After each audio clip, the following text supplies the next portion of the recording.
Yoga. Yoga is a word that is global today. It is for all. We all know it. All we have to do is to just integrate ourselves with the real essence of yoga today. Since yoga has deviated from its original path and become a form of yoga, which is just a small segment of the entire spectrum of what yoga is all about. Here we are under the grip of this pandemic. This is the time when most of us are waking up to a different level of life. If we think yoga is something different from us, it is actually not. Whatever it is around you and how you are incorporating that into your life, it is making you. Once you integrate the yoga as part of who you are in your daily life, you will start to expand yourself. As of now, what may happen is your mind is in conflict with your body. The real essence of yoga is more about your prana. There are so many different kinds of asanas. But if the asanas are devoid of your breathing, the regulation of the breath, it would not be asana. It won't be yoga. It won't be yoga. It would be reduced to aerobics, exercise, a rigorous exercise. But once the body and pran, the vital force, comes together, it creates a harmony within. So here comes the most important teaching of yoga. How to bring left and right brain, the right nostril or the left nostril. One is cause for your emotions, one is cause for your logic. One is quite calculative in nature, one is quite emotional in this approach. How to bring them together? And we have Surya Nadi and Chandra Nadi. How could we create? One is heat, one is cold.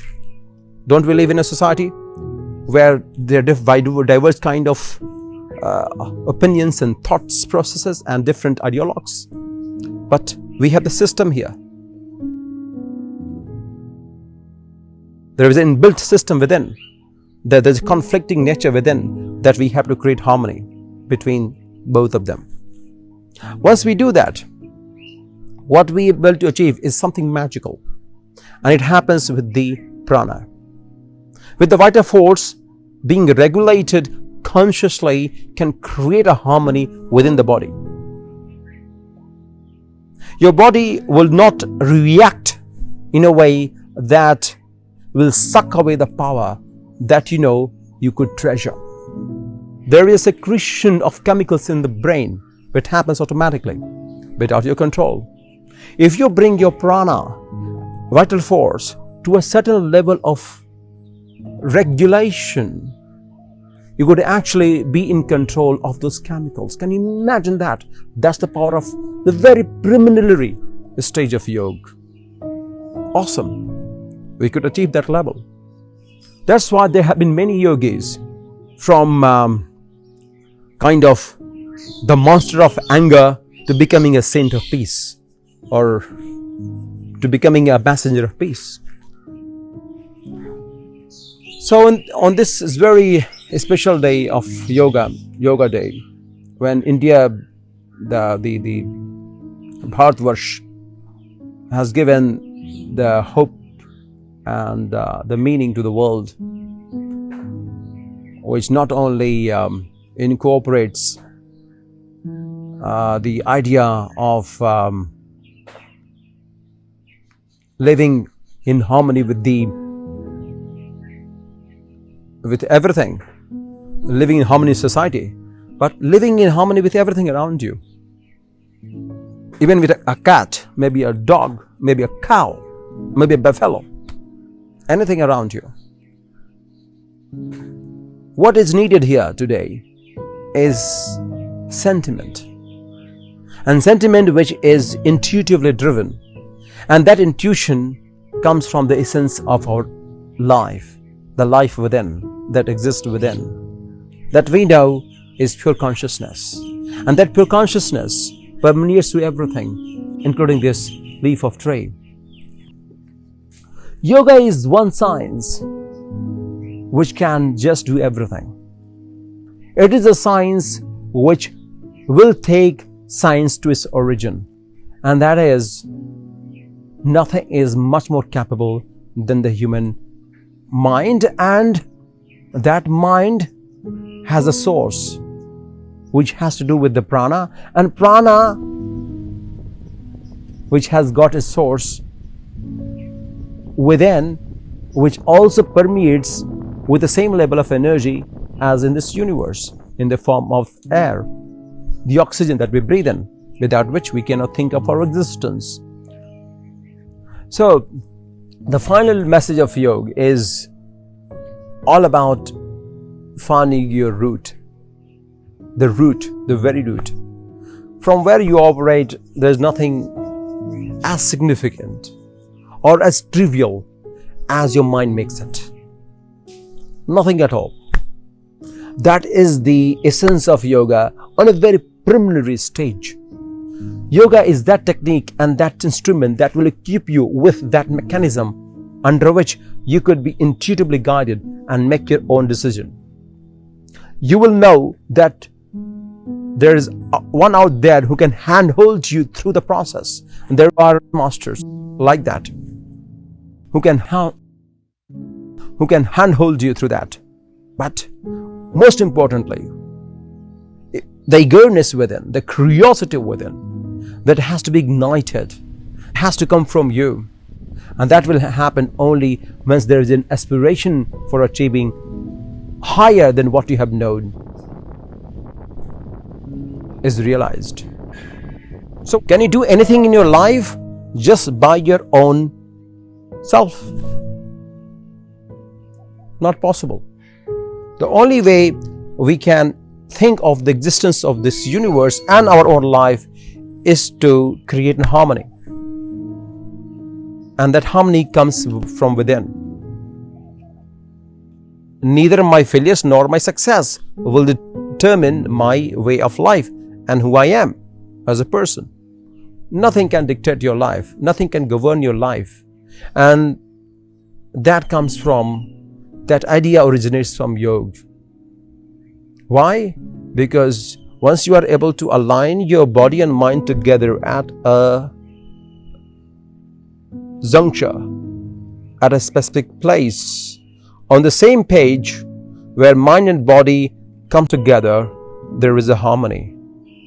The left and right brain has to come in sync with one another. That happens with the regulation of your Chandra Nadi and Surya Nadi. And that's how your body is put into a sequence, put into a right order. That's when you are not prone to diseases, because it is all about bringing your body in an alignment with the higher vibration. Once your body is set to high vibration, you won't be susceptible to these diseases at all. No one would be susceptible to these viruses much. So we have to create that vibration, that higher level of frequency within ourselves. Because these higher level of frequencies have mental waves which are aligned with the cosmic energy. And once we reach to that level of consciousness, there would be a stream of wisdom and ideas that we can take download from. That's right. And pave our way through the conflict and turmoil in life. So we can have this psychic download through yoga. Of course we can. It's just that we are not aligned. We don't know it, so deny it. If you keep regulating your body with the regulation of your breath, there will be significant change. If you could reduce number of breaths by, let's say, 25% to 30%, you will be much more aware about things around you.